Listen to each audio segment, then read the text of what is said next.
नमस्ते। Brilliance academy की NAOS के हिंदी ऑनलाइन क्लास के लिए सबको स्वागत है। ഇന്ന് നമുക്ക് ഉത്തർ ഛായാവാദി കവിത എന്ന് പറയുന്ന ഒരു പാഠഭാഗമാണ് എടുക്കാനുള്ളത്.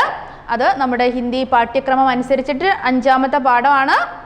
അത് ദിനകർ ഓർ ബച്ചൻ രണ്ട് കവികളെയാണ് ഇതിൽ പറയുന്നത്. ഉത്തർ ഛായാവാദി കവിത. ഉത്തർ ഛായാവാദി എന്ന് പറയുന്നത് നമ്മൾ കാലഘട്ടത്തിനെ ബേസ് ചെയ്തിട്ടാണ്. അപ്പോൾ ഇതിൽ ആധുനിക കാലഘട്ടത്തിലേക്ക് നമ്മൾ എത്തിക്കഴിഞ്ഞു. അതായത് ആദികാലം, ഭക്തികാലം, രീതികാലം ഒക്കെ കഴിഞ്ഞു. ഇനി ആധുനിക കാലമാണ്. ആധുനിക കാലത്തിന് തന്നെ ഒരുപാട് കുഞ്ഞു കുഞ്ഞു പീസ് ആക്കിയിട്ടുണ്ട്. അതിൽ ഛായാവാദി എന്ന് പറയുന്ന വലിയൊരു വിഭാഗമുണ്ട്. ഛായാവാദി അതായത് നാച്ചുറൽ ആയിട്ടുള്ള കാര്യങ്ങളെയൊക്കെ കൂടുതൽ കോൺസെൻട്രേറ്റ് ചെയ്തിട്ടുള്ള കവിതകൾ എഴുതുക. അതുപോലെ നമ്മുടെ ഫീലിങ്സിനെ എടുത്തു കാണിക്കുന്നത്, ഫ്രസ്ട്രേഷൻ, അതായത് നമ്മുടെ നിരാശ ഇങ്ങനെയുള്ള കാര്യങ്ങളൊക്കെ ഇല്ലേ, നമ്മുടെ മാനസികമായിട്ടുള്ള പ്രശ്നങ്ങൾ, ഇതിനെയൊക്കെ ഹൈലൈറ്റ് ചെയ്തുകൊണ്ട് കവിത എഴുതുന്ന ഒരുപാട് കവികൾ പിറവി കൊണ്ടിരുന്ന ഒരു കാലഘട്ടമാണ് ഛായാവാദി. ഈ ഛായാവാദിയുടെ സെക്കൻഡ് ഹാഫാണ് ഉത്തർ ഛായാവാദി എന്ന് പറയുന്നത് കേട്ടോ. അതായത് അതിൻ്റെ തുടക്കത്തിൻ്റെ അല്ല, അതിൻ്റെ അവസാനത്തിലേക്ക് വരുന്ന കുറച്ചു കാലം കേട്ടോ.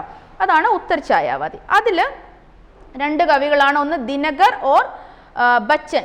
അവരുടെ പേര് ഷോർട്ടായി കൊടുത്താണ്. ദിനകർ എന്ന് പറഞ്ഞാൽ രാംധാരി സിംഗ് ദിനകർ ആണ് കേട്ടോ. രാംധാരി സിംഗ് ദിനകർ എന്നുള്ള അദ്ദേഹത്തിൻ്റെ പേരിൻ്റെ ദിനകർ എന്നുള്ള പേരിലാണ് അദ്ദേഹം അറിയപ്പെട്ടിട്ടുണ്ടായിരുന്നത്. പിന്നെ ഓർ ബച്ചൻ. ബച്ചൻ എന്ന് പറഞ്ഞാൽ ഹരിവംശറായ് ബച്ചൻ ആണ് കേട്ടോ. ഹരിവംശറായ് ബച്ചൻ, അദ്ദേഹത്തിനാണ് ബച്ചൻജി എന്നുള്ള രീതിയിൽ ഈ ഹിന്ദി സാഹിത്യത്തിൽ പറയുന്നത് കേട്ടോ. അപ്പം ഉത്തർ ഛായാവാദി കവികൾ ആരൊക്കെയാണ് നമ്മൾ ഓർത്ത് വയ്ക്കുക? ദിനകർ ഓർ ബച്ചൻ അല്ലേ. അപ്പം ഈ ദിനകർ എന്ന് പറയുന്ന രാംധാരി സിംഗ് ദിനകറിൻ്റെ ഫസ്റ്റത്തെ ഒരു കവിത നമുക്ക് പഠിക്കാനുള്ളത് എന്താണ്? പരശുരാം കെ ഉപദേശ് അല്ലേ. പരശുരാം കെ ഉപദേശ് എന്ന് പറയുന്ന ഒരു നല്ല മനോഹരമായിട്ടുള്ള ഒരു കവിതയാണ്. ഇദ്ദേഹം ഒരു രാഷ്ട്രകവിയാണ് കേട്ടോ. ദേശഭക്തിയൊക്കെ കൂടുതലായിട്ടുള്ള ഒരു വ്യക്തിയാണ്. അദ്ദേഹം ഭാരതത്തിനെ ഒരുപാട് അധികം സ്നേഹിച്ചിരുന്നു.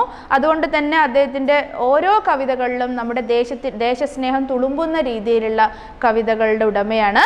അതാണ് പരശുരാമയ്ക്ക് ഉപദേശ് എന്നുള്ളത് കേട്ടോ. നമുക്ക് ഈ കവിത ഒന്ന് വായിച്ചു നോക്കാം. അതിനു മുന്നേ നമുക്ക് ഈ ഇദ്ദേഹത്തിൻ്റെ ദിനകരനെ കുറിച്ചിട്ടൊക്കെ ഒരു പാരഗ്രാഫൊക്കെ ഇതിലുണ്ട്. അത് കഴിഞ്ഞിട്ടാണ് കവിതയുടെ വൈരാഗ്യം അല്ലേ. പരശുരാം കെ ഉപദേശ് കേട്ടോ.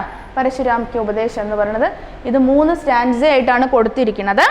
അപ്പോൾ ഇതിൻ്റെ ഫസ്റ്റത്തെ ഭാഗം എന്ന് പറയുന്നത് വൈരാഗ്യ ചോട് ബാഹോം കെ വിഭ സംഭാലോ चट्टानों की छाती से दूध निकालो हे रुकी जहां भी दार शिलाएं तोड़ो पीयूष चंद्रमाओं को पकड़ निचोड़ो चढ़ तुंग शैल शिखरों पर सोम पियो रे योगियों नहीं विजयी के सदृश जियो रे स्वातंत्र जाति की लगन व्यक्ति की धुन है बाहरी वस्तु यह नहीं भीतरी गुण है नत हुए बिना जो अशिन घात सहती है स्वाधीन जगत में वही जादी रहती है वीरत्व छोड़ पर का मत चरण गहोरे जो पड़े आन खुद ही सब आग सहोरे आंधियाम नहीं जिसमें उमंग भरती है छातियां जहां संगिनों से डरती है शोणित के बदले जहां अश्रु बहता है वह देश कभी स्वाधीन नहीं रहता है पकड़ो अयाल अधड़ पर उछल चढ़ोरे किरिजों पर अपने तन का चाव मटोरे. അപ്പോൾ നമ്മൾ കവിത വായിച്ചു, നമ്മൾ ക്ലിയർ ആയി.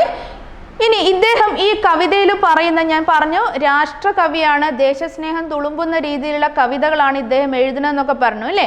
അപ്പോൾ ഇതിൽ പറഞ്ഞിരിക്കുന്ന ഫസ്റ്റ് തന്നെ സ്റ്റാൻസിൽ പറഞ്ഞ എന്താണ്? വൈരാഗ്യ ചോട് ബാഹോം കി വിഭ സംഭാലോ चट्टानों की छाती से दूध निकालो हे रुकी जहां भी धार शिलाएं तोड़ो पीयूष चंद्रमाओं को पकड़ निचोड़ो चढ़ तुंग शैल शिखरों पर सोम पियो रे യോഗിയോ നെഹി വിജയിക്ക് സദൃശി ജിയോരേ എന്നുള്ള ഫസ്റ്റ് സ്റ്റാൻസയെ കുറിച്ചിട്ടാണ് നമുക്കിപ്പോൾ പറയുന്നത്. ഇനി ഇതിനൊരു സിറ്റുവേഷൻ ഉണ്ട്. ഇദ്ദേഹം എന്തുകൊണ്ടാണ് ഈ ഒരു കവിതയുടെ രചന എങ്ങനെയാണ് വന്നത് എന്നതിൽ പറയുന്നുണ്ട്. എന്താണെന്ന് വെച്ചാൽ നമ്മുടെ ഭാരതത്തിനോട് ചൈന യുദ്ധം ചെയ്തു അല്ലേ. നമ്മുടെ ഭാരതത്തിലേക്ക് ചൈന വരികയും യുദ്ധത്തിൽ ഏർപ്പെടുകയും ആ ആക്രമണത്തിൽ നമ്മുടെ ഇന്ത്യ ഭാരതം തോറ്റു പോവുകയും ചെയ്യുകയാണ് അല്ലേ. അപ്പം ഇതിലെന്താണ് അദ്ദേഹത്തിന് വളരെയധികം സങ്കടം വരികയാണ്. കാരണം നമ്മുടെ ഇന്ത്യയിൽ അല്ലേ, നമ്മുടെ ഇന്ത്യയിലേക്ക് മറ്റ് രാജ്യക്കാർ കടന്ന് ആക്രമിക്കുക, നമ്മൾ വളരെ നിഷ്ക്രിയരായിട്ടിരിക്കുക, മറ്റു രാജ്യക്കാർ നമ്മുടെ നാട്ടിൽ നിന്നും പല കാര്യങ്ങളും അല്ലേ, വളരെ വാല്യുബിൾ ആയിട്ടുള്ള പല കാര്യങ്ങളും ഇവിടുന്ന് കൊണ്ടുപോവുക അല്ലേ, നമ്മളിവിടെ ഉള്ള ആളുകളെ ആക്രമിക്കുക, ഇതൊക്കെ അദ്ദേഹത്തിന് വളരെയധികം സങ്കടകരമായി തോന്നി. അപ്പം അതുകൊണ്ട് തന്നെ നമ്മുടെ നാട്ടിലുള്ള ആളുകളോട് അദ്ദേഹം പറയുകയാണ്, നമ്മളെന്താണ് ഇങ്ങനെ വളരെ ഒരു തണുപ്പൻ മട്ടിൽ ഇരിക്കരുത് എന്നുള്ള രീതിയിൽ അദ്ദേഹം ആഹ്വാനം ചെയ്യുന്നതാണ് കേട്ടോ. അതെന്താ പറഞ്ഞിരിക്കുന്നത്? വൈരാഗ്യ ചോട് ബാഹോങ്കി അല്ലേ.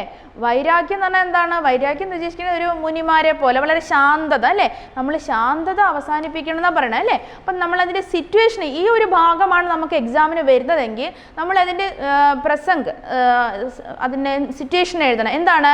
ഭാരത് पर चीन के आक्रमण के पश्चात कवि ने देशवासियों को संबोधित करते हुए इस कविता की रचना की है. ഈ ഒരു സെന്റൻസ് പഠിച്ചു വെച്ചാൽ നമുക്ക് ഇതിൻ്റെ ഏതൊരു ഭാഗം വന്നു കഴിഞ്ഞാൽ അത് തുടക്കത്തിൽ അത് കൊടുക്കാം. എന്താ പറഞ്ഞത്?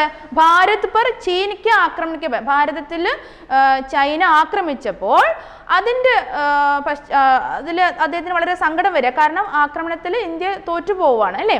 അപ്പോൾ അദ്ദേഹം വളരെ സങ്കടകരമായ ഒരു അവസ്ഥയിൽ ഇരിക്കുകയാണ്. അപ്പോൾ ദേശവാസിയോക്കോ സംബോധിക്കത്തെ, നമ്മുടെ ദേശവാസികളോട്, ഇവിടെ ഉള്ള ആളുകളോടായിട്ട് അദ്ദേഹം പറയുന്നതായിട്ടാണ് ഈ ഒരു കവിത. എന്താണ് പറഞ്ഞിരിക്കുന്നത്? വിഭിന്നമായിട്ടുള്ള പല തരത്തിലുള്ള മീഡിയകളിലൂടെ അല്ലേ, പ്രതീകോം കെ മാധ്യം സെ, പല തരത്തിലുള്ള റെപ്രസെൻറ്റേഷനാണ് അദ്ദേഹം ഇതിൽ എടുക്കുന്നത്. ഓരോന്ന് എടുത്തെടുത്ത് അദ്ദേഹം പറയുന്നുണ്ട് അതിൽ. അപ്പം മാധ്യം സെ കവി ദേശവാസിയോമേ ഉമംഗ് ഓർ ഉത്സാഹ് ഭർത്തെ ഹുയെ വീരതാ കാ ഭാവ് ജാഗ്ന ചാത്താ ഹൈ. ഓരോ അല്ലേ, നമ്മളെ എപ്പോഴും നമ്മളെ ഒരാൾ ഒരു പുഷ് ചെയ്യാനുണ്ടെങ്കിൽ നമുക്ക് നമ്മുടെ ഉള്ളിലുള്ള അല്ലേ, നമ്മുടെ ഗുണങ്ങളൊക്കെ പുറത്തേക്ക് വരും അല്ലേ. ചില ആളുകൾ വളരെ തണുപ്പം മട്ടിൽ ഇരിക്കുന്ന ആളുകളുണ്ടാവും അല്ലേ, അവരോട് നമ്മളിങ്ങനെ അവരെ ഓരോന്ന് പറഞ്ഞ് അവരെ ഉണർത്തിക്കണം നമ്മൾ അല്ലേ, ഉണർത്തി കൊണ്ടുവരണം അല്ലേ. അതുപോലെ ഇദ്ദേഹം എന്താണ്, നമ്മുടെ ഭാരതത്തിലെ ഓരോ ആളുകളോടും അദ്ദേഹം ഇങ്ങനെ ഉത്സാഹവും നമ്മളിലുള്ള വീരതയൊക്കെ ഇങ്ങനെ പുറത്തേക്ക് എടുക്കാനായിട്ട് അദ്ദേഹം പറയുകയാണ് കേട്ടോ. അതാണ് സിറ്റുവേഷൻ. ഈ സിറ്റുവേഷൻ തന്നെ നമ്മൾ ഇതിലേത് ഭാഗം, ഈ 3 സ്റ്റാൻസയിലെ ഏതൊരു ഭാഗം വന്നു കഴിഞ്ഞാലും നമുക്ക് തുടക്കം ഇത് തന്നെ കൊടുത്താൽ മതി. എന്നിട്ട് നമ്മൾ അതിൻ്റെ വ്യാഖ്യാനം കൊടുക്കുക. അതായത് ഫസ്റ്റത്തെ വൈരാഗ്യ ചോട് എന്നുള്ള ഭാഗം, ഇതൊക്കെ നമുക്ക് ഇതുവരെ പഠിച്ച പദങ്ങളും ദോഹകളും പോലെയല്ല, നമുക്ക് മനസ്സിലാവുന്ന രീതിയിലുള്ള ഭാഷ. കാരണം ആധുനിക കാലഘട്ടത്തിലേക്ക് കടന്നു കഴിഞ്ഞു അല്ലേ, ആധുനിക കാലഘട്ടത്തിലേക്ക് കടന്നു കഴിഞ്ഞു. നമ്മളിപ്പോൾ പറയുന്ന ഹിന്ദി ഭാഷ തന്നെയാണ് ഇവർ യൂസ് ചെയ്യുന്നത്, ഘടി ബോലിയുടെ അല്ലേ. അപ്പം നമുക്ക് ക്ലിയർ ആണ്, കണ്ടു കഴിഞ്ഞ് തിരിച്ചറിയാൻ പറ്റും. അപ്പം ഇതിൻ്റെ വ്യാഖ്യാനത്തിൽ കവി കാ വിചാർ ഹേ കി അഹിംസ കാ മാർഗ് ഹം योग और वैराग्य की ओर ले जाता है അല്ലേ. നമ്മൾ അഹിംസാ മാർഗം എന്ന് പറഞ്ഞാൽ ഒന്നിനെയും ഹിംസിക്കാതെ അല്ലേ, ഹിംസയുടെ ഓപ്പോസിറ്റാണ് അഹിംസ അല്ലേ. അതായത് ഒന്നിനെയും ഉപദ്രവിക്കാതെ, ഒന്നിനെയും നശിപ്പിക്കാതെ മുന്നോട്ട് പോവുക, നമ്മുടെ ജീവിതം മുന്നോട്ട്. ഹിംസ എന്ന് പറഞ്ഞാൽ കൊല്ലുക അല്ലേ, നാശം എന്നൊക്കെ അല്ലേ. അപ്പോൾ അഹിംസ എപ്പോഴും നമ്മളിൽ എന്താണ്, അഹിംസ നല്ലതല്ല. അതായത് അഹിംസ കൊണ്ട് നമ്മൾ അധികം ഒന്നും നേടുന്നില്ല എന്നാണ് അദ്ദേഹം പറയുന്നത്. കാരണം അദ്ദേഹം ഒരു രാഷ്ട്രകവിയാണ് അല്ലേ, ദേശസ്നേഹമാണ് അദ്ദേഹത്തിൻ്റെ ഉള്ളിലുള്ളത്. അപ്പോൾ ഏതൊരു നമുക്ക് അഹിംസയുടെ സമയം ഉണ്ടായിരിക്കും, പക്ഷേ എപ്പോഴും നമ്മൾ ഈ അഹിംസാവാദിയായി ഇരിക്കരുത് എന്നാണ് അദ്ദേഹം പറയുന്നത് കേട്ടോ. അപ്പം കവി കാ വിചാർ ഹേ കി അഹിംസാ കാ മാർഗ് ഹം योग और वैराग्य की ओर ले जाता है इसलिए वह देशवासियों से कहते हैं. അതുകൊണ്ട് തന്നെ അദ്ദേഹം പറയാണ് എന്ത്, തും വൈരാഗ്യ ചോടോ അപ്പനി ഭുജാവോ കി ശക്തി കോ പഹച്ചാനോ. നിങ്ങൾ വൈരാഗ്യം, ഈ ഒരു കാം ആൻഡ് ക്വൈറ്റ് ആയിട്ടുള്ള ഈ ഒരു അവസ്ഥ നിങ്ങൾ മാറ്റിവെക്കൂ, നിങ്ങളുടെ ശാന്തത നിങ്ങൾ അവസാനിപ്പിക്കൂ. എന്നിട്ട് നിങ്ങൾ എന്ത് ചെയ്യൂ, നിങ്ങളുടെ ഭുജങ്ങളുടെ ശക്തി അതല്ലേ, കൈകളുടെ ശക്തി അല്ലേ, അത് നിങ്ങൾ തിരിച്ചറിയൂ എന്ന് പറയണം. അതായത് ബാഹോം കി വിഭ, ആ വേർഡ് ചോദിക്കാൻ ചാൻസ് ഉണ്ട്. ബാഹോം കി വിഭ എന്ന് പറഞ്ഞാൽ നമ്മുടെ കൈകളുടെ ശക്തി തിരിച്ചറിയുന്ന, നമ്മൾ പവർഫുൾ ആണ്. നമ്മളെ ഇങ്ങോട്ട് അറ്റാക്ക് ചെയ്യുന്ന ഒരാളെ നമ്മൾ തിരിച്ച് അയാൾക്ക് എന്താണ്, അയാളെ അങ്ങോട്ട് അറ്റാക്ക് ചെയ്യാനുള്ള പവർ നമ്മുടെ കൈകൾക്കുണ്ട് എന്ന് അദ്ദേഹം നമ്മളോട് എടുത്തു പറയുകയാണ്. പിന്നെ എന്താ പറഞ്ഞിരിക്കുന്നത്, तुम वैराग्य छोड़ो अपनी भुजाओं की शक्ति को पहचानो अर्थात अहिंसा का मार्ग छोड़कर अपनी शक्ति के मनुष्य तलवार और बंदूकों उठाओ. അപ്പം എന്താ കൈകളുടെ ശക്തി എന്ന് ഉദ്ദേശിക്കുന്നത് എന്താണ്, അഹിംസ ഒഴിവാക്കിയിട്ട് നമ്മുടെ കൈകളിൽ തൽവാർ മീൻസ് വാള് അല്ലേ, വാള്, ബന്ദൂക്ക് എന്ന് പറഞ്ഞാൽ ഗണ്ണ്, തോക്ക് അല്ലേ. അപ്പോൾ വാളും തോക്കൊക്കെ നിങ്ങൾ എടുക്കൂ, നിങ്ങളുടെ കൈകളിൽ എടുക്കൂ. കഠിന പരിസ്ഥിതിയോമേ ബി അപ്ന മാർഗ് ഖോജോ, നിങ്ങൾ എന്ത് ചെയ്യൂ, കഠിനമായ പരിസ്ഥിതി അല്ലേ, നമുക്ക് ചുറ്റുമുള്ള നമ്മുടെ ചുറ്റുപാടുകൾ, ഒരുപാട് ബുദ്ധിമുട്ടുള്ള ചുറ്റുപാടുകൾ നമുക്ക് ഉണ്ടാവാം അല്ലേ. നമ്മൾ യുദ്ധം ചെയ്യാൻ ഉദ്ദേശിക്കുന്നത് എന്താണ്, നമ്മുടെ രണ്ട് രീതിയിൽ നമുക്ക് പറയാം അല്ലേ. നമ്മളെ ഇങ്ങോട്ട് ആക്രമിക്കുന്ന ആളെ നമ്മൾ തിരിച്ച് ആക്രമിച്ചാൽ മാത്രമേ നമുക്ക് എന്താ പറയുക, നമുക്ക് മുന്നോട്ട് പോകാൻ പറ്റുള്ളൂ എന്ന് അദ്ദേഹം പറയണത്. അതുപോലെ തന്നെയാണ് നമ്മുടെ ലൈഫിലെ പ്രശ്നങ്ങൾ അല്ലേ. നമ്മൾ ഒരുപാട് ഡിഫിക്കൽട്ടീസ് നിറഞ്ഞിരിക്കുന്ന കാര്യങ്ങൾ നമ്മുടെ ജീവിതത്തിലേക്ക് വരാം അല്ലേ. അപ്പോൾ അതിനെയൊക്കെ എന്താണ് നമ്മൾ, എനിക്ക് ഇത് വന്നു ഞാനിവിടെ സൈഡായി ഇരിക്കട്ടെ എന്നല്ല വിചാരിക്കേണ്ടത്. അതിനെയൊക്കെ നമ്മൾ എന്താണ് ഓവർകം ചെയ്ത് പുറത്തേക്ക് വരണം എന്നും കൂടെയാണ് ഇതിൻ്റെ മീനിങ് കേട്ടോ. അപ്പം കഠിൻ പരിസ്ഥിതിയോമേ ബി അപ്പന മാർഗ് ഗോജോ, കഠിനമായ പരിസ്ഥിതിയിൽ നിങ്ങൾ നിങ്ങളുടെ മാർഗം അന്വേഷിക്കൂ.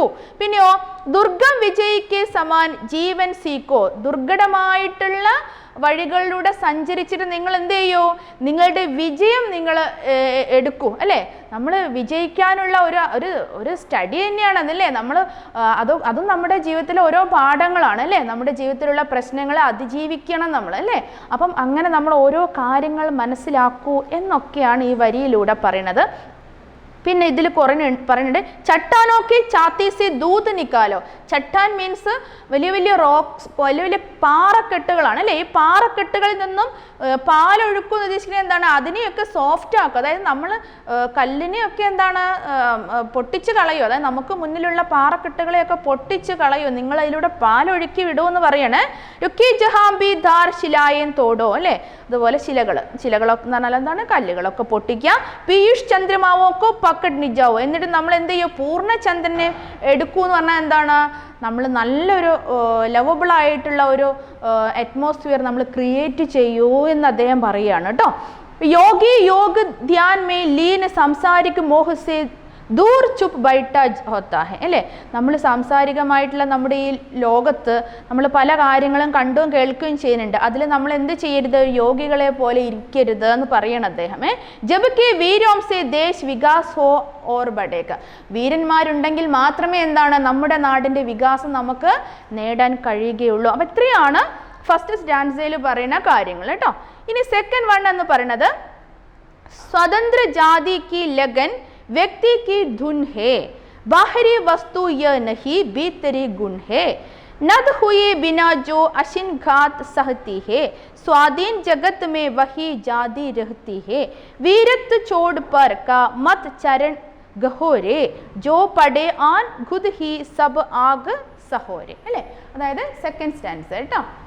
സ്വാതന്ത്ര്യം അല്ലേ. സ്വാതന്ത്ര്യം എന്ന് പറഞ്ഞത് നമ്മുടെ ജീവിതത്തിൽ നമുക്ക് ഒഴിവാക്കാൻ പറ്റാത്തൊരു കാര്യമാണ് അല്ലേ. സ്വാതന്ത്ര്യത്തോടുകൂടി ജീവിക്കുക എന്നുള്ളത് നമ്മൾ ഓരോ മനുഷ്യരെന്നല്ല, ഒരു പ്രാണനുള്ള ജീവനുള്ള ഏതൊന്നിനും ഉള്ളൊരു കാര്യമാണ് അല്ലേ. ഒരു പക്ഷിയെ നമ്മൾ കൂട്ടിൽ അടച്ചിട്ട് കഴിഞ്ഞാൽ അതിനെല്ലാം നമ്മൾ കൊടുത്തു കഴിഞ്ഞാലും എന്താ, അതിന് തുറന്ന് പുറത്തേക്ക് ആകാശത്ത് പറന്നു പോകാൻ അത് ആഗ്രഹിക്കുക അല്ലേ. അതുപോലെ തന്നെയാണ് നമ്മൾ ഓരോരുത്തരും അല്ലേ. നമുക്ക് എന്തെല്ലാം കിട്ടിയാലും സ്വാതന്ത്ര്യമില്ലെങ്കിൽ നമ്മുടെ കാര്യം കഷ്ടമാണ് അല്ലേ. അതാണ് ഈ ഒരു സെക്കൻഡ് സ്റ്റാൻസയിൽ പറയുന്നത്. അപ്പോൾ അതിൻ്റെ മീനിങ് ഒന്ന് നമുക്ക് നോക്കാം.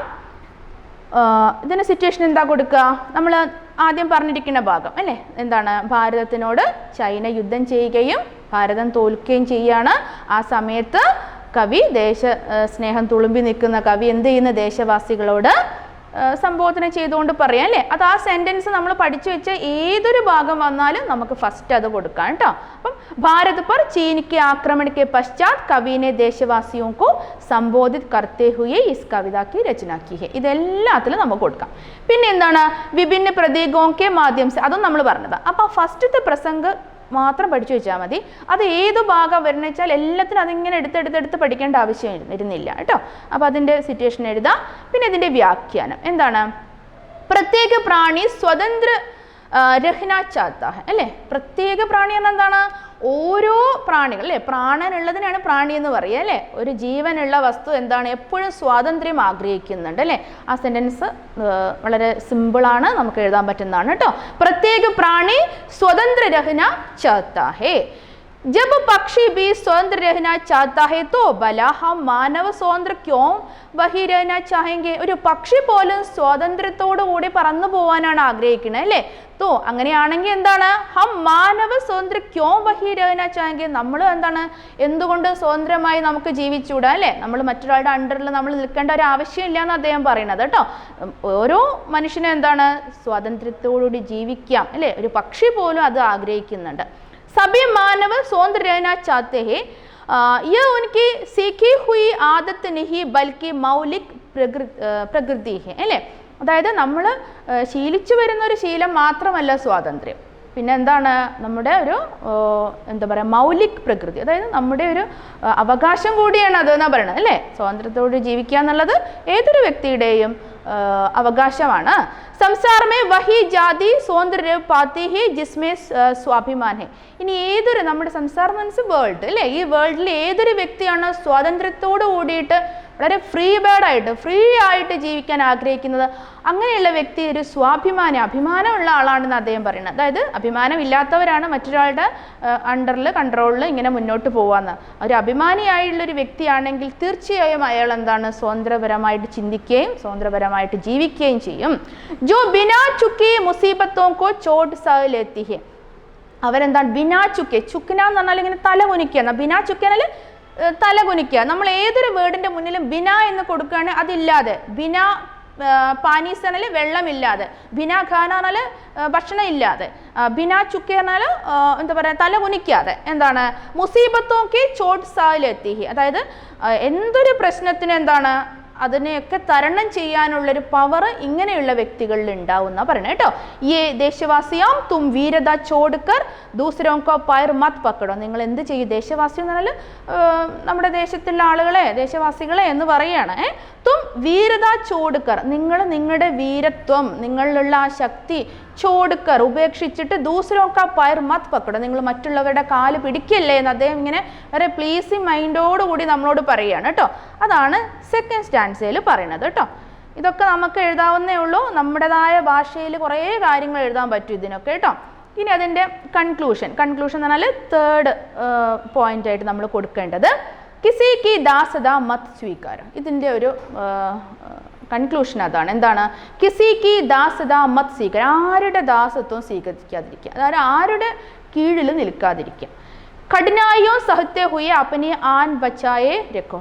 വളരെയധികം ഡിഫിക്കൽട്ടായിട്ടുള്ള കാര്യങ്ങൾ സഹിച്ചുകൊണ്ട് നിങ്ങളുടെ ഫേസ് മുന്നോട്ട് കൊണ്ടുവരണം എന്ന് പറഞ്ഞാൽ എന്താണ്?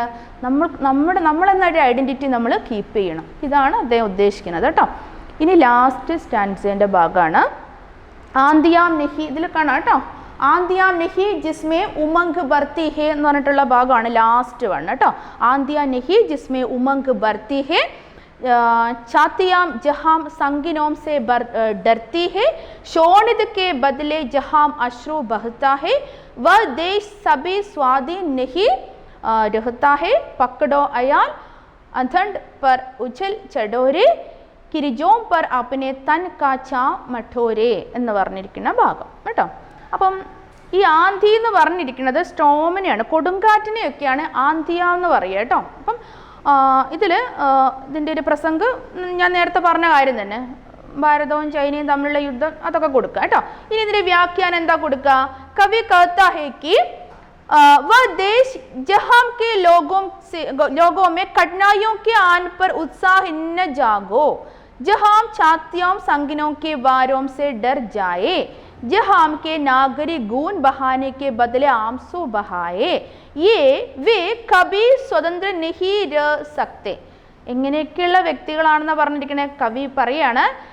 വ ദേശ്, ഒരു ദേശം, ഒരു രാഷ്ട്രം അല്ലേ, ഒരു കൺട്രി, ജഹാം കെ ലോകോമേ, അവിടെയുള്ള ആളുകൾ കഠിനായോക്കെ ആനേപ്പർ ഉത്സാഹിന്നകരെ, ഡിഫിക്കൽട്ടീസിനെയൊക്കെ എന്താ പറയുക തരണം ചെയ്യുന്നതിന് ഒരു ഉത്സാഹമില്ലാതെ, അതായത് പേടിച്ചരണ്ടിരിക്കുന്ന ഒരവസ്ഥയുള്ള ഒരു ജനങ്ങളാണോ അവിടെ താമസിക്കുന്നത്.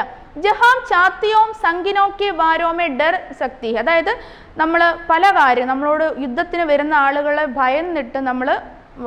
ഭയന്ന് മാറിയിരിക്കുന്നവരാണോ, അതല്ലെങ്കിൽ ജഹാം കെ നാഗരിക് ഖൂൻ ബഹാനെക്ക് ബദലെ ആംസു ബഹായെ, എവിടെയുള്ള ആളുകളാണോ, നാഗരിക് മീൻസ് സിറ്റിസൺ അല്ലേ, ഏത് സിറ്റിസൺ ആണോ ഖൂൻ ബഹാനെക്ക് ബദലെ, അതായത് ബ്ലഡ് ഒഴുക്കുന്ന, രക്തം ഒഴുക്കുന്നിടത്ത് ആംസു ബഹായ, കണ്ണുനീര് ഒഴുക്കുന്നത്.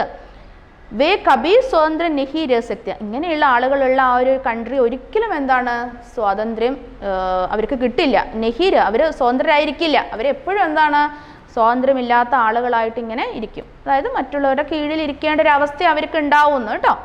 പിന്നെ ഇതിലൊരു നെക്സ്റ്റ് വരുന്നത് ആകെ കവി ആഹ്വാൻ കർത്താ ഹേ കി ഷേർ കി, ഒരു എക്സാമ്പിൾ കൊടുത്തിട്ടുണ്ട്. ഷേർ കി അയാൽ പക്കട്നെ കാ സാഹസ് രക്കോ. ഷേർ കി അയാൽ എന്ന് പറഞ്ഞാൽ ഷേർ മീൻസ് ലയൺ അല്ലേ, സിംഹത്തിനെയാണ് ഷേർ എന്ന് പറഞ്ഞാൽ. ഷേർ കി അയാൽ എന്ന് പറഞ്ഞാൽ എന്താണ്, സിംഹത്തിൻ്റെ ഈ സട എന്ന് പറയും അല്ലേ, ഇങ്ങനെ മുടി പോലെ ഒരുപാട് ഇതുണ്ടാവും അല്ലേ. അപ്പം ഷേർ കി അയാൽ, ഗർദൻ കെ ബാൽ അല്ലേ, കഴുത്തിൽ ഇങ്ങനെ മുടി പോലെ ഉണ്ടാവും അല്ലേ.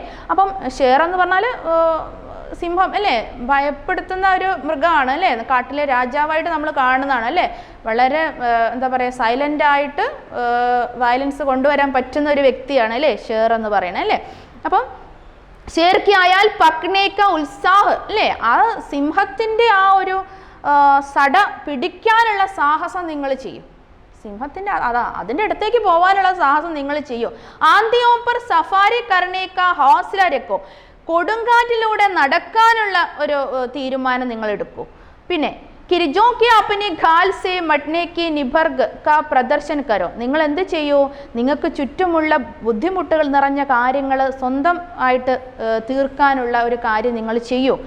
ജിസ് ദേശ് മേ ഐസെ വീർ ഹോങ്കി, അങ്ങനെയുള്ള ദേശത്തെ എന്താണ് വീരന്മാരുണ്ടാവുകയുള്ളൂ അല്ലേ, അതായത് മരണഭയമില്ലാത്ത ആളുകൾ അല്ലേ. അപ്പം ജിസ് ദേശ് മേ ഐസെ വീർ ഹോങ്കി വഹി ദേശ് സ്വാധീൻ രഹ സക്തെ, അങ്ങനെയുള്ള ദേശം മാത്രമേ സ്വാധീൻ എന്ന് പറഞ്ഞാൽ എന്താണ്, സ്വാതന്ത്ര്യം, ഫ്രീഡം അല്ലേ, ഇൻഡിപെൻഡൻ്റ് ആയിരിക്കുള്ളൂ. ഇങ്ങനെയുള്ള രാജ്യം, ഇങ്ങനെയുള്ള വീരന്മാരുള്ള രാജ്യം മാത്രമേ സ്വാതന്ത്ര്യം നേടുകയുള്ളൂ എന്നാണ് ഇദ്ദേഹം പറയുന്നത് കേട്ടോ. കുറച്ച് വയലൻസ് കൊണ്ടുവരാൻ പറ്റുന്ന ഒരു കവിയാണ് കേട്ടോ ദിനകർ, രാംധാരി സിംഗ് ദിനകർ കേട്ടോ. ഇതിൻ്റെ കൺക്ലൂഷൻ എന്ന് പറയുന്നത് സ്വാധീൻ രഹനേക്ക് കീമത്ത് മൃത്യു ബി ഹോ തോ ഉസ്കാ വരൺ കരോ, അത്രയേ ഉള്ളൂ. എന്താണ് സ്വാതന്ത്ര്യം നേടുക, സ്വാതന്ത്ര്യത്തോടുകൂടി ജീവിക്കുക എന്നുള്ളത് അല്ലേ, കീമത്ത് അതിൻ്റെ വാല്യൂ മരണമാണെങ്കിൽ അല്ലേ, നമുക്ക് സ്വാതന്ത്ര്യം നമുക്ക് നേടണമെങ്കിൽ അതിനൊരു വിലയായിട്ട് മരണമാണ് കൊടുക്കേണ്ടതെങ്കിൽ ഉസ്കാ വരൺ കരോ, അത് നിങ്ങൾ ചെയ്യൂ, അത് മരണം നൽകൂ നിങ്ങൾ അല്ലേ, നിങ്ങൾ മരിക്കൂ. സ്വാതന്ത്ര്യം കിട്ടണമെങ്കിൽ മരണമാണ്, ഒരു ദേശത്തിന് സ്വാതന്ത്ര്യം നേടണമെങ്കിൽ കുറച്ച് പേര് മരിക്കണമെങ്കിൽ അതിനും തയ്യാറാവൂ നിങ്ങൾ ഓരോരുത്തരും എന്നാണ് ഇദ്ദേഹം ഈ ഒരു ലാസ്റ്റ് ഭാഗത്തിൽ പറയുന്നത് കേട്ടോ. അപ്പോൾ ഇത്രയും കാര്യങ്ങളാണ് ഇതിലുള്ളത്. ഇനി ഇതിൽ കുറച്ച് വൺ വേർഡായിട്ട് നമുക്ക് ഇമ്പോർട്ടൻ്റ് ആയിട്ടൊരു കാര്യം പറയുന്നുണ്ട്. ഇതിലെന്താ പറഞ്ഞത്, വൈരാഗ്യ ചോടോ ബാഹോങ്കി വിഭാ സംഭാലോ പങ്ക്തിമേ കവീസെ സംബോധിത് കർ രഹാ, എന്തിനെയാണ് സംബോധിതമായി പറഞ്ഞിരിക്കുന്നത്, ദേശവാസിയോങ്കോ കർമ്മവീരോങ്കോ യോഗ്യോങ്കോ ദുഷ്മനോങ്കോ എന്ന് കൊടുത്തിട്ടുണ്ട്. അതിൽ നമുക്ക് എന്ത് കൊടുക്കാം, കർമ്മവീരം അല്ലേ, ദേശവാസികളായിട്ടുള്ള ആളുകളോട് പറയണം എപ്പോഴും നമ്മൾ എന്ത് ചെയ്യണം, കർമ്മവീരരായിട്ടിരിക്കണം എന്ന് പറയുന്നത് അല്ലേ. അപ്പോൾ അതൊക്കെ നമ്മളൊന്ന് ശ്രദ്ധിക്കാമെന്ന് മാത്രമേ ഉള്ളൂ. പിന്നെ നമ്മുടെ ടെക്സ്റ്റ് ബുക്കിൽ തന്നെ ഉണ്ട്, അതൊക്കെ നമ്മളൊന്ന് വായിച്ചു നോക്കിയാൽ, ടെക്സ്റ്റ് കിട്ടുന്ന സമയത്ത് അതൊക്കെ ഒന്ന് വായിച്ചു നോക്കിയാൽ നല്ല ബെറ്ററാണ്. പേജ് നമ്പർ 70 നമുക്ക് കാണാം എന്ത്, ബാഹോങ്കി വിഭാ സി താൽപര്യ ഹേ, ബാഹോങ്കി വിഭാ എന്ന് പറഞ്ഞാൽ എന്താണ്, ഭുജാവോങ്കി ശക്തി കേട്ടോ, ഭുജം അല്ലേ, നമ്മുടെ ആംസ്, നമ്മുടെ കൈകളുടെ ശക്തി എന്നുള്ളത് കേട്ടോ. പിന്നെ ചട്ടാനോക്കെ ചാത്തീസെ ദൂത് നിക്കാലോ, വളരെ വലിയ പാറക്കെട്ടുകളിൽ നിന്നും പാലൊഴുക്കും എന്ന് പറഞ്ഞാൽ എന്താണ്, കഠിൻ ഓർ ദുർഗം പരിസ്ഥിതി മേ ഭി അപ്പന ലക്ഷ്യപ്രാപ്തി, കഠിനമായിട്ടുള്ള സിറ്റുവേഷനിലും നമ്മുടെ ചുറ്റുപാടുകളിലും നമ്മൾ എന്ത് ചെയ്യണം, അപ്പന ലക്ഷ്യപ്രാപ്തി, നമ്മുടെ ലക്ഷ്യം നേടിയെടുക്കണം എന്നുള്ളതിന് സൂചിപ്പിച്ചതാണ് കേട്ടോ. അപ്പോൾ ഇതൊക്കെ ഒന്ന് ശ്രദ്ധിക്കാം. ഇത്രയാണ് ഈ ഒരു പാഠത്തിലെ ഫസ്റ്റത്തെ രാംധാരി സിംഗ് ദിനകറിൻ്റെ ഫസ്റ്റത്തെ പോയം അല്ലേ, കവിതയെക്കുറിച്ചിട്ട് നമുക്ക് പറയാനുള്ളത്. ഇനി നെക്സ്റ്റ് വരുന്നത് ഹരിവംശ റായ് ബച്ചൻ എന്ന് പറയുന്ന വളരെ ഫേമസ് ആയിട്ടുള്ള മറ്റൊരു കവിയെക്കുറിച്ചിട്ടാണ്. ഇനി നമുക്ക് ഈ പാഠത്ത് തന്നെ നെക്സ്റ്റ് ഒരു കവിയെക്കുറിച്ചിട്ട് ഇവിടെ പറയുന്നുണ്ട്. ആരാണ്, ഹരിവംശ റായ് ബച്ചൻ കേട്ടോ. ബച്ചൻ ജി എന്നാണ് ഇന്ത്യൻ സാഹിത്യത്തിൽ അദ്ദേഹത്തിനെ കുറിച്ചിട്ട് നമ്മൾ അറിയുന്നത്, ഹരിവംശ റായ് ബച്ചൻ കേട്ടോ. അദ്ദേഹത്തിൻ്റെ ഒരു കവിതയാണ് എന്താണ്, ക്യാ ഭൂലൂ ക്യാ യാദ് കരൂ മേ, എന്താ പറഞ്ഞിരിക്കണേ, ക്യാ ഭൂലും എന്ത് ഞാൻ മറക്കും, ക്യാ യാദ് കരോ എന്ത് ഞാൻ ഓർത്തെടുക്കും അല്ലേ, എന്ത് മറക്കും എന്ത് ഓർത്തെടുക്കും ഞാൻ മേ എന്നുള്ളത് ലാസ്റ്റിലാണ് കൊടുത്തിരിക്കുന്നത് അല്ലേ. അദ്ദേഹമാണ് പറയണത് നമ്മളോട് എന്താ, ക്യാ ബൂലും ക്യാ യാദ് കരും മേ അല്ലേ. എന്ത് മറക്കും, ബൂല മീൻസ് എന്താണ്, മറന്നു പോവുക അല്ലേ, മറക്കും. ക്യാ യാദ് കരും, എന്ത് ഓർത്തെടുക്കും ഞാൻ അല്ലേ.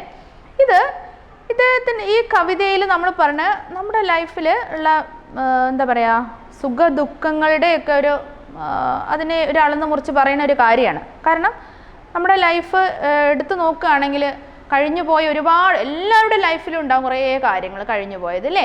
അതിൽ സന്തോഷകരമായ കാര്യങ്ങളുണ്ടാവും, സങ്കടകരമായിട്ടുള്ള കാര്യങ്ങളും ഉണ്ടാവും അല്ലേ.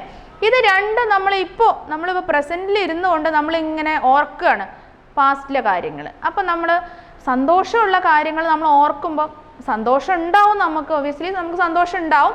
പക്ഷേ അത് കഴിഞ്ഞു പോയല്ലോ എന്നുള്ള ഒരു ദുഃഖവും നമുക്കുണ്ടാവും അല്ലേ. അയ്യോ ഇനി ഉണ്ടാവില്ലല്ലോ അതെന്നല്ലേ.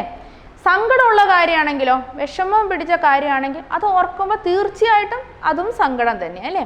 അപ്പോൾ ഇതിൻ്റെ ഒരു ഔട്ട്ലൈൻ നമ്മൾ പറയുകയാണെങ്കിൽ ഇദ്ദേഹം പറയാണ്, ഞാൻ എന്താ ഓർക്കുക, എന്താ ഞാൻ മറക്കേണ്ടത്, എനിക്കിത് രണ്ടും വേണ്ട. അതായത് രണ്ടും എനിക്ക് എന്താണ്, സങ്കടം തരുന്നതാണ്. ഇതാണ് ഇതിൻ്റെ ഈ ഒരു കവിതയിൽ പറഞ്ഞിരിക്കുന്ന കാര്യം കേട്ടോ. ഇനി കവിത ഒന്ന് നമുക്ക് ജസ്റ്റ് ഒന്ന് വായിക്കാം. ക്യാ ബൂലും ക്യാ യാദ് കരും മേ, अगणित उन्मादों के क्षण में रजनी की सुनी घड़ियों को किन किन से आबाद करूं मैं, क्या भूलूं क्या याद करूं मैं. याद सुखों की आंसू लाती, दुख की दिल भारी कर जाती, दोष किसे दूं जब अपने से अपने दिन बर्बाद करूं मैं, क्या भूलूं क्या याद करूं मैं. दोनों करके पछताता हूँ, सोच नहीं पर मैं पाता हूँ, सुदियों के बंधन से कैसे अपने को आज़ाद करूँ मैं, क्या भूलूं क्या याद करूँ मैं. ഇത്രയാണ് കവിതയുടെ ഇത് കേട്ടോ. അപ്പോൾ ഇതിൻ്റെ ഫസ്റ്റത്തെ ഭാഗത്തിൽ പറഞ്ഞ കാര്യം എന്താണ്, ഇതിന് സിറ്റുവേഷൻ കൊടുത്തിരിക്കുന്നത്. आपने देखा कि ये कविता जीवन के उन्माद और अवसाद पर आधारित है. നമ്മൾ രണ്ട് വേർഡുകൾ അതിൽ പഠിക്കണം, ഉന്മാദ് ഓർ അവസാദ്. ഇതുപോലെ തന്നെ കൊടുക്കണം അല്ലേ. ഈ സെന്റൻസ് ഇങ്ങനെ തന്നെ എഴുതണം. നമ്മൾ എങ്ങനെ തുടങ്ങണം, നമ്മൾ ക്യാ ബൂലും ക്യാ യാദ് കരും മേ നാമ കവിത ശ്രീ ഹരിവംശറായ് ബച്ചൻ കി ഹെ എന്ന് കൊടുക്കുക. പിന്നെന്ത് കൊടുക്കണം നമ്മൾ, ഇസ്മേം കവി जीवन के उन्माद और अवसाद पर आधारित कार्य बताता है. അതായത് ഉന്മാദ് എന്ന് പറഞ്ഞാൽ ഹാപ്പിനെസ് അല്ലേ, നമ്മുടെ സന്തോഷം അല്ലേ, സന്തോഷകരമായ കാര്യം. അവസാദ് എന്ന് പറഞ്ഞാൽ ദുഃഖകരമായിട്ടൊരു കാര്യങ്ങൾ കേട്ടോ. ഇതിനെ ബേസ് ചെയ്തിട്ടാണ് ഇദ്ദേഹം ഈ ഒരു കവിത എഴുതിയത്. ഈ സെൻറ്റൻസ് നമ്മൾ കൊടുക്കുക. പിന്നെയോ, അതീത് മേ കവി കെ ലിയെ കുച്ച് സുഖമായി പ്രേം കെ ക്ഷൺ രഹേ ഹേ ജോ ബീത് ചുക്കേ ഹേ.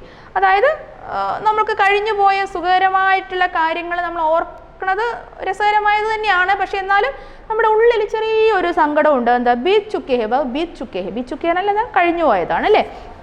അപ്പം അതുകൊണ്ടുള്ള ഒരു വിഷമം ഉണ്ടാവുമല്ലോ എന്നാണ് അദ്ദേഹം പറയുന്നത് കേട്ടോ.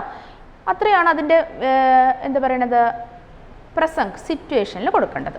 ഇനി വ്യാഖ്യാനത്തിൽ കവിനെ इस पंक्तियों के माध्यम से जीवन के दोनों पक्ष सुख और दुख के मर्म को प्रस्तुत किया है. ഈ സെൻറ്റൻസ് കൊടുക്കാം കേട്ടോ, ഇത് ഇമ്പോർട്ടൻ്റ് ആയിട്ടുള്ളതാണ്. എന്താ പറഞ്ഞിരിക്കുന്നത്, കവി നമ്മുടെ ജീവിതത്തിൽ രണ്ട് രീതികളാണുള്ളത് അല്ലേ, രണ്ട് കാര്യങ്ങൾ നമ്മുടെ ലൈഫിലുള്ളത് അല്ലേ, ഒരു കോയിൻ്റെ രണ്ട് ഭാഗം പോലെയാണ് അല്ലേ. അപ്പം ദോനോ പക്ഷോ രണ്ട് ഭാഗങ്ങൾ, സുഖ് ഓർ ദുഃഖക്കെ മർമ്മക്കോ, അതായത് സുഖത്തിൻ്റെയും ദുഃഖത്തിൻ്റെയും കാര്യം ആണ് ഇതിൽ പറയുന്നത്. അതൊരു സെൻറ്റൻസ് കൊടുക്കുക. പിന്നെന്ത് കൊടുക്കണം, कवि का मानना है कि जीवन में ऐसे अनगिनत क्षण है जो उसे दुख प्रदान करते हैं और സുഖ പ്രദാൻ करते. നമ്മുടെ ജീവിതത്തിൽ ഒരുപാട് കൗണ്ട്ലെസ് ആയിട്ടുള്ള പല കാര്യങ്ങളും ഉണ്ടാവും അല്ലേ, ദുഃഖകരമായിട്ടുള്ള. ഏതൊരു വ്യക്തിക്കും ദുഃഖകരമായി നമുക്ക് തോന്നുകയാണ്, മറ്റൊരാളെ നമ്മൾ കാണുന്ന സമയത്ത് അയാൾ വളരെ ഹാപ്പിയാണ്, അയാൾക്ക് ഒരു വിഷമമില്ല നമുക്ക് തോന്നുക മാത്രമാണ്. പക്ഷെ നമ്മൾക്ക് എത്രമാത്രം അളവിലാണോ സുഖമുള്ളത്, എത്രമാത്രം അളവിലാണോ ദുഃഖമുള്ളത്, അത് തന്നെ അയാൾക്കും ഉണ്ടായിരിക്കും അല്ലേ. അപ്പം അത് നമുക്ക് കൗണ്ട് ചെയ്യാൻ പറ്റില്ല, അത്രയും ഉണ്ടായിരിക്കും അല്ലേ. അപ്പം ജോ ജീവൻ മേ നയി ഊർജ കാ സംചാർ കർത്തേ, നമ്മൾ ഹാപ്പിനെസ് ആയിട്ടുള്ള കാര്യങ്ങൾ നമുക്ക് നമ്മുടെ ജീവിതത്തിൽ ഒരു ഊർജ്ജം നൽകും, ഒരു കോൺഫിഡൻസ് നൽകും അല്ലേ. സന്തോഷകരമായ കാര്യങ്ങളിലൂടെ പോകുമ്പോൾ നമുക്ക് ഒരു എനർജി നമുക്ക് കിട്ടാനുണ്ട്. അതുപോലെ തന്നെ എന്താണ്, നേരെ ഓപ്പോസിറ്റും ഉണ്ട്, അവസാദവും ക്ഷണം, അതായത് സങ്കടകരമായ കാര്യങ്ങൾ നമ്മളെ എന്താണ് വളരെ വീക്കാക്കി തീർക്കുകയും ചെയ്യും അല്ലേ. അപ്പോൾ ഇത്രയാണ് ഈ ഫസ്റ്റത്തെ സ്റ്റാൻസയിൽ പറയുന്നത്. ഇനി സെക്കൻഡ് ഭാഗത്തിൽ എന്താ പറഞ്ഞിരിക്കുന്നത്? സെക്കൻഡ് യാദ് സുഗോം കി ആംസൂലാത്തി എന്ന് പറഞ്ഞിട്ടുള്ള ഭാഗമാണ് കേട്ടോ. യാദ് സുഗോം കി ആംസൂലാത്തി ദുഃഖ് കി ദിൽ ഭാരി കർ ജാത്തി दोष किसे दो जब अपने से अपने दिन बर्बाद करूँ मैं क्या बोलूँ क्या याद करूँ. सेकंड स्टैंसा അതിലെന്താ പറഞ്ഞത്? കവി ബച്ചൻ ने इसी मनोभाव को स्पष्ट करते हुए कहता है. എന്ത് മനോഭാവമാണ് പറയുന്നത്? सुख में बीतते हुए समय को याद करके व्यक्ति को आंखों में आंसू आ जाता है. അതായത് സുഖകരമായിട്ടുള്ള കാര്യങ്ങളെ കുറിച്ചിട്ട്, കഴിഞ്ഞു പോയ കാര്യങ്ങളെ കുറിച്ചിട്ട് നമ്മൾ ഓർക്കുന്ന സമയത്ത് നമ്മൾക്ക് എന്താണ്, ഈ രണ്ട് കാര്യം വരുമ്പോൾ നമ്മൾ കണ്ണ് നിറയും അല്ലേ? നമ്മൾ സങ്കടം വരുമ്പോൾ നമ്മൾ കണ്ണ് നിറഞ്ഞൊഴുകും. അതുപോലെ തന്നെ നല്ല സന്തോഷമുള്ള കാര്യങ്ങൾ കേൾക്കുകയും അനുഭവിക്കുകയും കാണുകയൊക്കെ ചെയ്യുമ്പോൾ അപ്പോഴും കണ്ണ് നിറയും അല്ലേ? അപ്പോൾ കണ്ണുനീര് ഇത് രണ്ടിലും വരുന്ന കാര്യമാണ് അദ്ദേഹം പറയുന്നത്. എന്താണ്?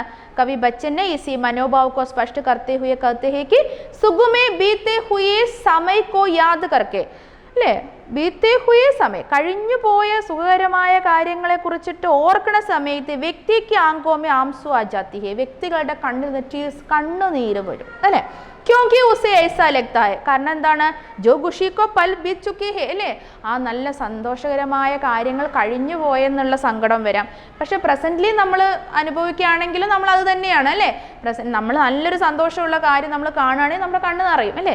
കഴിഞ്ഞു പോയ കാര്യത്തെ ചിന്തിക്കുമ്പോഴും കണ്ണ് നിറയുന്ന ഇദ്ദേഹം പറയുന്നത് കേട്ടോ. വേ അബ് ദോബാര വാപ്പസ് നെഹി ആസക്തി അല്ലേ, കഴിഞ്ഞു പോയ ആ സന്തോഷകരമായ കാര്യങ്ങൾ ഇനി ദോബാര എന്താണ്? വീണ്ടും അല്ലേ, റിപ്പീറ്റ് ചെയ്തിട്ട് വരില്ല. അതുകൊണ്ടും നമുക്ക് കണ്ടെന്നറിയാം അല്ലേ? അപ്പോൾ അതൊരു പോയിന്റ്. അത് നമ്മൾ അതിൻ്റെ ഒരു വ്യാഖ്യാനത്തിൽ അത് കൊടുക്കുക കേട്ടോ. അത്രയും കൊടുത്തു കഴിഞ്ഞാൽ ആ ഒരു ഭാഗമായി അല്ലേ? അതായത് സങ്കടമുള്ളപ്പോൾ ഒബ്വിയസ്ലി നമുക്ക് സങ്കടം ഉണ്ടെങ്കിൽ എന്തായാലും കണ്ണ് നിറയും. സങ്കടമുള്ള കാര്യങ്ങൾ എന്തെങ്കിലും നമ്മൾ ആരെങ്കിലും വിട്ടുപോയ ആൾക്കാരെ കുറിച്ച് നമ്മൾ ആലോചിക്കുകയാണെങ്കിൽ നമുക്ക് വിഷമമുള്ള കാര്യമാണ് അല്ലേ? അപ്പം അതും ഈ രണ്ടും ഇതേപോലെ തന്നെ അങ്ങ് കൊടുത്താൽ മതി കേട്ടോ. ഇനി ലാസ്റ്റ് ഭാഗം എന്ന് പറഞ്ഞാൽ തേർഡ് സ്റ്റാൻസയാണ്. അതിൽ പറയുന്നത് എന്താണ്? ഈ पंक्तियों में कवि ने उन्माद और अवसाद के क्षणों को याद करते हुए मन के होने वाले प्रभाव को, നമ്മുടെ മനസ്സിനെ അത് എത്രമാത്രം ടച്ച് ചെയ്യുന്നുണ്ട് എന്നുള്ളത് ലാസ്റ്റിൽ ഒന്നുകൂടെ സ്ട്രോങ് ആക്കിയിട്ട് പറയണമെന്ന് കേട്ടോ. ഇത് എല്ലാത്തിലും ഒരേ കാര്യം തന്നെയാണ്, പ്രത്യേകം ചെറിയൊരു പോയിൻ്റൊക്കെ മാറ്റം വരുന്നുള്ളൂ കേട്ടോ. അപ്പോൾ ഇതിൽ വ്യാഖ്യാനം കൊടുക്കുന്നതിൽ കവിക്ക് സുഖ और दुख की स्मृतियों में डूबे रहने से केवल दुख ही प्राप्त होता है. ഇത് രണ്ടിൻ്റെയും ഒരു അവസാനത്തെ ഒരു ഇത് നമുക്ക് കിട്ടുക, ഇതെന്ത് കിട്ടുന്നു എന്നുണ്ട് അല്ലേ? അപ്പം സുഖ or ദുഃഖ് Ki Smriti, Smriti means ഓർമ്മ കേട്ടോ. യാതിൻ്റെ മറ്റൊരു ഹിന്ദി വേർഡാണ് സ്മൃതി അല്ലേ? അപ്പം കവിക്ക് സുഖ ഓർ ദുഃഖ് കി സ്മൃതിമേ ഡൂബേ രഹിനേസെ, അതായത് സുഖത്തിലും ദുഃഖത്തിലും ഉള്ള ആ ഓർമ്മകളിൽ മുങ്ങി നിൽക്കുന്നത്, ഡൂബിന് പറഞ്ഞാൽ അതിൽ മുങ്ങിപ്പോവുക അല്ലേ? ഡൂബേ രഹിനേസെ, അതിൽ മുങ്ങി നിൽക്കുന്ന സമയത്ത് കേവൽ ദുഃഖ ഹി പ്രാപ്തോത്, കേവലം ദുഃഖം മാത്രമാണ്, അതിൽ നിന്ന് ഒരു സുഖവും കിട്ടുന്നില്ല എന്ന് അദ്ദേഹം പറയണത്. ദുഃഖം മാത്രമാണെന്നാണ് പറയുന്നത്.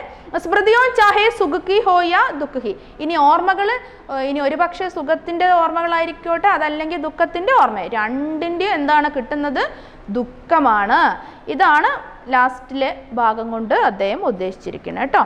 ഇനി നമ്മൾ ഇതിൻ്റെ ടിപ്പണിയുടെ കുറച്ച് ഈ 78 പേജ് നമ്പർ 78 കുറച്ച് പോയിന്റ്സ് പറയുന്നുണ്ട്. ഇസ് കവിതാമേ കവിനെ ശബ്ദോംക്കോ സങ്കേതാത്മക പ്രयोग किया है. സുഖ് ഓർ ദുഃഖ് എന്ന് പറയുന്നത്, സുഖ് എന്ന് ഉദ്ദേശിക്കുന്നത് സുഖം അനുഭവിച്ച ആ ഡേയ്സ്, സുഖ് കെ ദിൻ, ദുഃഖ് ഉദ്ദേശിക്കുന്നത് ദുഃഖ് കെ ദിൻ കേട്ടോ. അതെടുത്ത് ഇങ്ങനെ എഴുതിയിട്ടുണ്ട് ഇതിൽ. അപ്പോൾ നമ്മൾ അതൊക്കെ ഒന്ന് ജസ്റ്റ് ഒന്ന് വായിച്ച് ക്ലിയർ ചെയ്യാവുന്നതേ ഉള്ളൂ. പിന്നെ ഇദ്ദേഹത്തിൻ്റെ നമ്മൾ ഈ പാഠം പഠിക്കുന്ന സമയത്ത് ഒന്ന് രാംധാരി സിംഗ് ദിനകർ ആരാണ്, അദ്ദേഹത്തിന് ഹൈലൈറ്റ് ചെയ്തിട്ട് കുറച്ച് 2-3 സെൻറ്റൻസ് പഠിച്ചേക്കും അല്ലേ? അദ്ദേഹം എന്തുകൊണ്ടാണ് ഇങ്ങനെയുള്ള കാര്യങ്ങൾ എഴുതുന്നത്? ഛായാവാദി അല്ലേ, ഛായാവാദി കവിയാണ് അല്ലേ, ഉത്തർ ഛായാവാദി കവിയാണ് നമ്മൾ പറഞ്ഞു അല്ലേ? അപ്പം ഉത്തർ ഛായാവാദി കവി ഹേ രാംധാരി സിംഗ് ദിനകർ, അതുപോലെ തന്നെ ഹരിവംശറായ് ബച്ചൻ അല്ലേ? അപ്പോൾ അങ്ങനത്തെ കുറച്ച് സെൻറ്റൻസുകൾ അവരെ കുറിച്ചിട്ട് പഠിച്ചു വയ്ക്കാം, ഈ 2 കവികളെ കുറിച്ചിട്ടും. പിന്നെ ഈ കവിത, ഇപ്പോൾ പറഞ്ഞ കവിതയില്ലേ, രാംധാരി സിംഗ് ദിനകറിൻ്റെ കവിത, അതുപോലെ ഹരിവംശറായ് ബച്ചൻ്റെ കവിത, അതിൻ്റെ ഒരു ആസ്വാദന ടിപ്പണി, ഒരു പാരഗ്രാഫ് നമ്മൾ ക്ലിയർ ചെയ്ത് പഠിച്ചു വയ്ക്കാം കേട്ടോ. അത്രയായി കഴിഞ്ഞാൽ നമുക്ക് ഈ ഒരു ചാപ്റ്റർ കംപ്ലീറ്റ് ആവുന്നതാണ് കേട്ടോ. അതായത് 5ാമത്തെ പാഠം ഇത്രയേ ഉള്ളൂ. ഇതോടുകൂടി നമുക്ക് ഈ ക്ലാസ് വൈൻഡപ്പ് ചെയ്യാം.